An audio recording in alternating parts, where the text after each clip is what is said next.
오늘 우리가 읽은 본문은 출애굽하여 신광야를 떠나 르비딤이라는 곳에 왔을 때입니다. 사건이 돌발적으로 일어나고 있습니다. 갑자기 전쟁이 일어나는 것입니다. 광야의 무법자들, 광야의 조폭들, 아말렉이 갑자기 이스라엘을 치고 온 것입니다. 모세가 여호수아를 부릅니다. 싸움의 전방에 내보냅니다. 모세는 하나님의 지팡이를 들고 아론과 훌을 데리고 뒤에 있는 산 위로 올라갑니다. 참 희한한 일이 벌어졌습니다. 모세가 손을 들고 있으면 여호수아가 밀고 나가 싸움을 이기고, 모세가 손을 내리면 여호수아가 패퇴하면서 싸움에 밀리게 되는 것입니다. 그런데 여기에 중요한 문제가 있습니다. 모세가 싸움이 끝날 때까지 손을 계속 들고 있을 그 능력이 없는 것입니다. 이 모세에 비하면 아론과 훌은 쓸모가 없는 사람들입니다. 그런데 내려오는, 계속 들고 있을 수 없는 모세의 팔을 받쳐서 계속 들고 있게 하는 것입니다. 싸움은 드디어 여호수아의 싸움으로 끝났습니다. 이 전쟁에 승리했습니다. 이 본문 말씀이 우리에게 분명하게 해주는 여러 메시지들이 있습니다.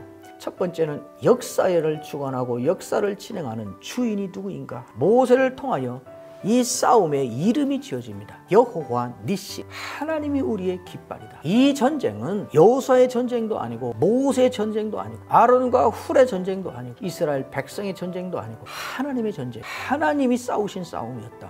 하나님이 이긴 것이다. 그러므로 너는 어느 편에 설 건가? 하나님의 진행하는 역사에 속해서 가는 자가 최후의 승리의 길을 가는 자이다. 아무리 무능하고 쓸모없어 보이는 사람이라 할지라도 그렇기 때문에 그 사람은 아무것도 할 수 없고 아무 역할도 없는 그런 법은 없습니다. 누구나 자기의 역할이 있는 것입니다. 우리는 모두 여호와 니시, 하나님의 깃발 아래 하나님의 싸움을 싸우는 사람들입니다. 각각 하나님이 진행하시는 역사에 내 몫이 있다. 그 역할을 감사하며 또 귀하게 여깁니다. 그 일을 가라고 말씀하는 것입니다. 두 번째, 우리에게 분명히 말하는 것이 있습니다. 내가 아말렉을 없이 해서 천하에 기억도 못하게 하리라. 한 줌도 안 되는 광야의 무법자로 사는 저 악한 것들 하나에 이렇게 집착을 하시는가? 하나님의 편에서 볼 때는 하나님이 직접 진행하시는 위대한 구원 역사의 첫 출발점에 정면으로 하나님을 거스려 들어온 것이었습니다.